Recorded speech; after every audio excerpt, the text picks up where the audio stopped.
കഴിഞ്ഞ പ്രാവശ്യം ഞാൻ ഈ പെൻഗ്വിൻ കലണ്ടർ ഉണ്ടാക്കിയപ്പോൾ എൻ്റെ സ്വപ്നത്തിൽ പോലും ഞാൻ വിചാരിച്ചില്ലട്ടാടാ ഇത് വീണ്ടും ഉണ്ടാക്കാനുള്ള ഭാഗ്യം എനിക്ക് ഉണ്ടാകുമെന്ന്. പക്ഷേ ഇത് എനിക്ക് വേണ്ടിയല്ല.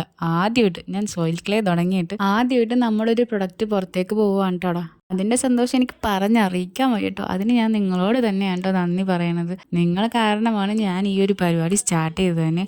ഇത് ഒരു ആളെനിക്ക് തന്നതാണ്. ആൾക്കൊരു തീമുണ്ട്. ആ തീം അനുസരിച്ച് വേണം ഉണ്ടാക്കി കൊടുക്കാൻ. ഞാനിപ്പോൾ യൂസ് ചെയ്യുന്ന സോയിലിൻ്റെ ഡീറ്റെയിൽസ് നിങ്ങൾക്ക് അറിയാമെന്ന് ഞാൻ വിചാരിക്കുന്നു. ഞാൻ ഇതിനു മുമ്പാട് ഈ സോയിൽ ഓൺലൈനിൽ ബുക്ക് ചെയ്ത് നിങ്ങൾക്ക് ഇട്ടിട്ടുണ്ടായിരുന്നു. അതിൻ്റെ ബാക്കി സോയിലാണ് കേട്ടോ. ഇതുവരെ ഒരു കുഴപ്പമില്ല. ഈസി ടു യൂസ് ആണ് കേട്ടോ. ഞാൻ യൂസ് ചെയ്തതിൽ എനിക്ക് ഏറ്റവും ഇഷ്ടപ്പെട്ട സോയിൽ ഇതാണ്. സത്യം പറഞ്ഞാൽ സോയിലിൻ്റെ കളറുള്ള സോയിലും കൂടി വാങ്ങണമെന്ന് എനിക്ക് ആഗ്രഹമുണ്ട്. പക്ഷേ അത് നമ്മുടെ ബഡ്ജറ്റിൽ ഒതുങ്ങാത്തത് കൊണ്ടാണ് ഞാൻ വാങ്ങാത്തത്. ഇന്ന് ഞാൻ ഉണ്ടാക്കുന്നത് വേറൊന്നുമല്ല കേട്ടോ. ഇതൊരു പെർപ്പച്വൽ കലണ്ടറാണെന്ന് ഞാൻ പറഞ്ഞില്ലേ. അതൊരു ഹൗസ് തീമിലാണ് ഞാൻ ഉണ്ടാക്കുന്നത്. പക്ഷേ ഇതിന് ഒരു പ്രത്യേകതയുണ്ട്. അത് ഞാൻ പറഞ്ഞു തരാവേ. ഈ വീടുണ്ടാക്കാൻ ഞാൻ പെട്ട പാടുണ്ടല്ലോടാ.